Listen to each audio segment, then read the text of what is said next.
Hi there, this is Chris again. I'm just here to share a few thoughts with our Warriors Age kids from Christchurch and Cockermouth.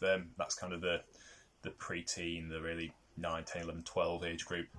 So if you're somebody I know, fantastic, great to have you listening in. And if you're somebody that I've not met before, then equally it's great to have you here sharing and listening in with us. So we're looking at the period after Easter still, and I thought I'd look a little bit more into Jesus' resurrection and some of the people that he met just after he'd risen from the dead, and how they responded to him as well. So we're going to look straight into the Bible today. We're going to look at Luke chapter 24. It's the passage called The Road to Emmaus. So it's one that I'm sure many of you will be familiar with, but I'll read through the passage and then I've got a few thoughts to share around that. Now on that same day, 2 of Jesus' friends were going to a village called Emmaus, about 7 miles from Jerusalem. They were talking with each other about everything that had happened.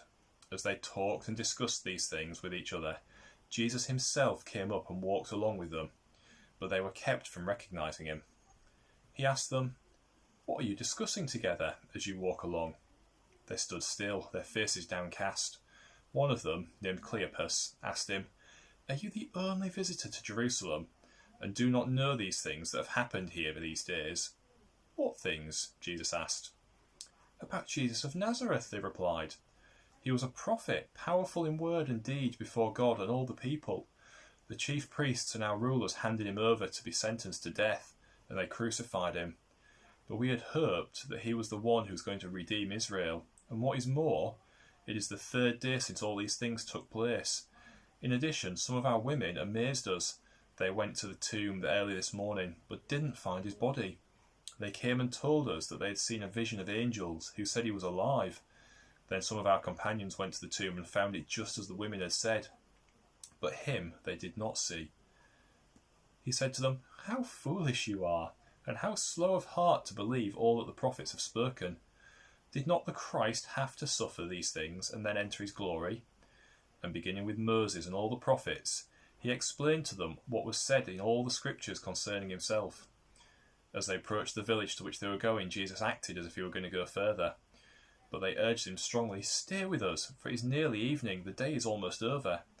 So he went in to stay with them. When he was at the table with them, he took bread, gave thanks, broke it, and began to give it to them. Then their eyes were opened, and they recognized him, and he disappeared from their sight. They asked each other, "Were not our hearts burning within us when he talked to us on the road and opened the scriptures to us?" They got up and returned at once to Jerusalem. There they found the 11, and those with them assembled together and saying, "It is true, the Lord has risen and has appeared to Simon."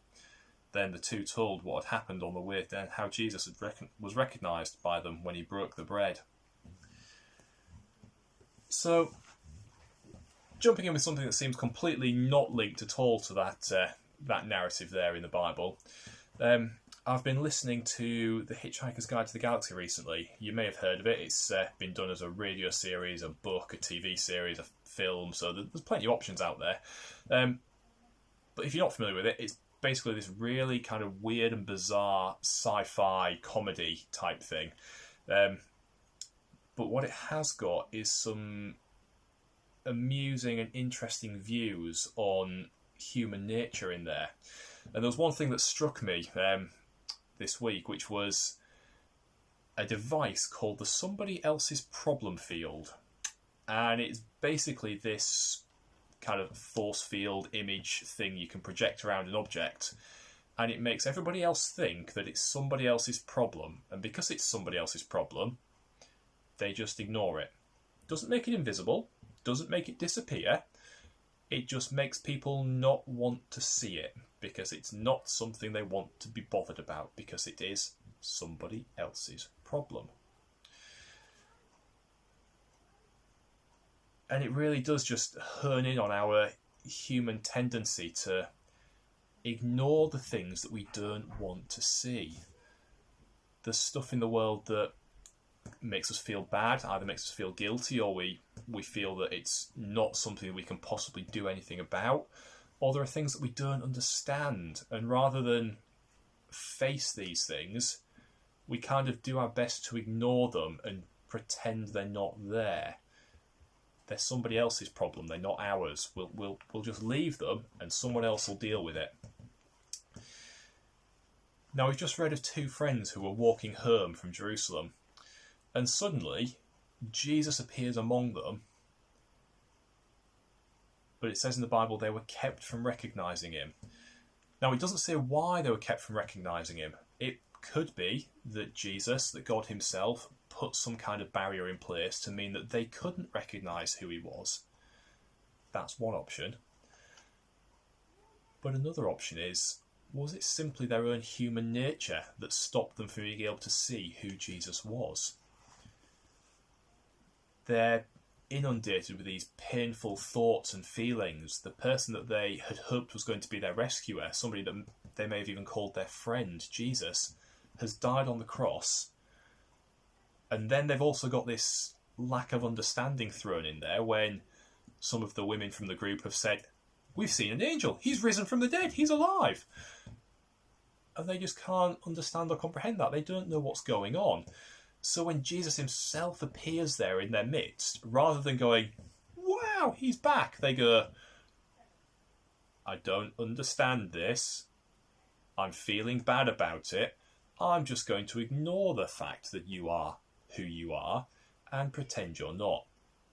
Not something that they consciously thought, but subconsciously their mind just didn't want to comprehend the idea that this was Jesus back from the dead. It couldn't work it out, so they just kind of blanked that idea and he was a stranger. Now it might seem a bit of a stretch, but actually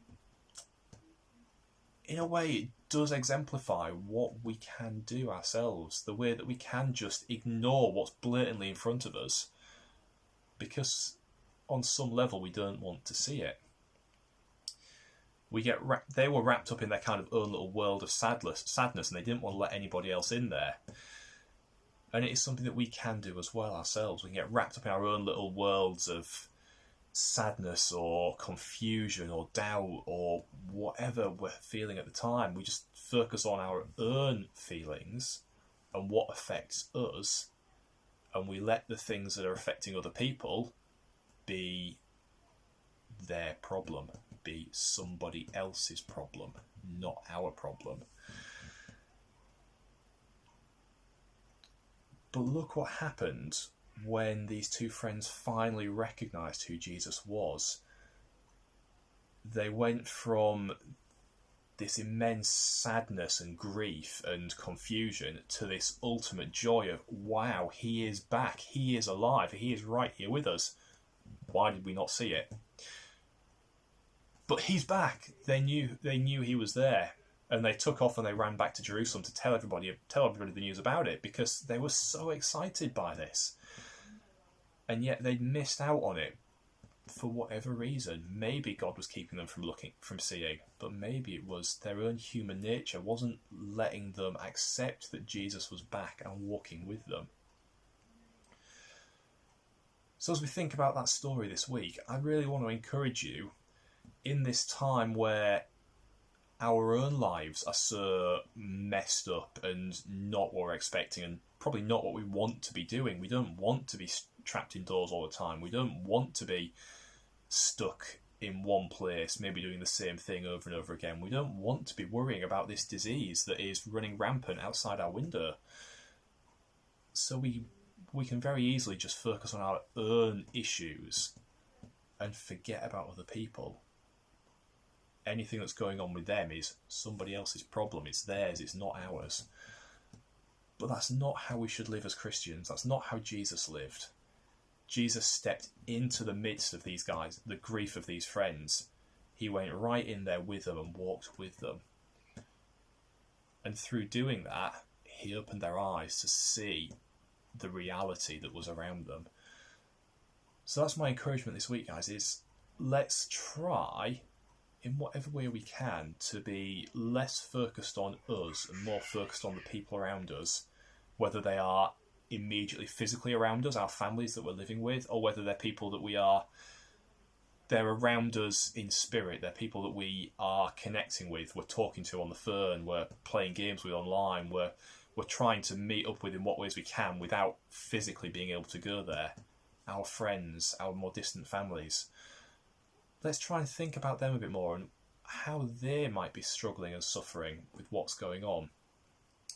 And more importantly, what we can do to help them. And one thing that we can always do, no matter where we are, no matter what our situation is we can always pray. So my encouragement for this week is to do something to help you pray for people. So I've got a couple of options in my mind. One of them is inspired by my in-laws. Every time I go to Chrissy's parents, my wife's parents' family, they've got this little pot that sits on a table and it is always there, no matter what everything else has moved around in the living room. That little pot is always there, and it's just full of these little strips of paper. There must be 100, 150 of them in there, and each one has just got a name written on it. So when they pray together in the evenings, they just pull out 3 of these names, and that's 3 people or 3 situations to pray for. I'm not expecting you guys to come up with 150 things in there, but it's a good idea. If you can get a pot, decorate it if you want to, and then just write down on some little bits of paper. They can be strips that sit in nicely. They can just be little bits that you write something on, scrunch it up and throw it in. Whatever. It's just a random container for you to put prayers in. You don't need to write prayers, just write the names of somebody or a situation or an organisation or something that you're struggling with personally that you would like to pray for. And put them in there. I say something you're struggling for personally, let's try to focus on other people because that's the whole point, but there's nothing wrong with praying for yourself as well. And then put it somewhere you're going to see it. And once a day, just take 3 of these things out. And even if all you do is take these 3 things out, read them, and put them back in, by taking that time just to briefly take it out, read it, you're thinking of that person, you're thinking of that situation, and God hears those thoughts. So even if you say nothing else about it, you just take it out, you read it, that's you praying for that person. And if you can expand on it a bit more, then that's great, but you don't need to. God knows what you're saying and thinking. Another option, something I've just found, if you don't fancy the physical thing in front of you, is I'm just been trying out recently an app called PrayerMate, all one word, so Prayer, M-A-T-E. And that basically does the same thing but in electronic format. It's on your phone. You've got sets of lists, so you can have a list of friends and family, you can have a list of people at church, you can have a list of world organisations, and there's a few things on there already to get you started, but you can easily delete the ones you don't want or edit them. And then what it does is you pick it up, you open it, and it will give you a random selection of, it's up to you, you can set it to 3, 4, 5, 10, whatever. It'll give you a random selection from the list that you've created. So it's basically the exact same thing as the prayer pot, but it's on your phone instead. And again, you can add to it. During the week, you suddenly go, ooh, this person's struggling, they need prayer. Well, you can pray for them there and then. You can pray for them and think about praying for them in future as you write their name down or add them to the list on an app, and then drop it in the pot. And then the encouragement is, once a day, get this pot, get the app open, pray, and just look at the names that are on there and pray for them. However long you spend on it, it doesn't matter. The important thing is looking out for each other, and we can really do that in prayer as Christians in this the midst of this isolation. So we're talking about prayer. I'm going to pray to finish off, and I really hope that you guys are able to get on board with this week, because it is something that I personally struggle with, and I'm really going to be pushing myself to try and pray much more regularly this week, because I know it's something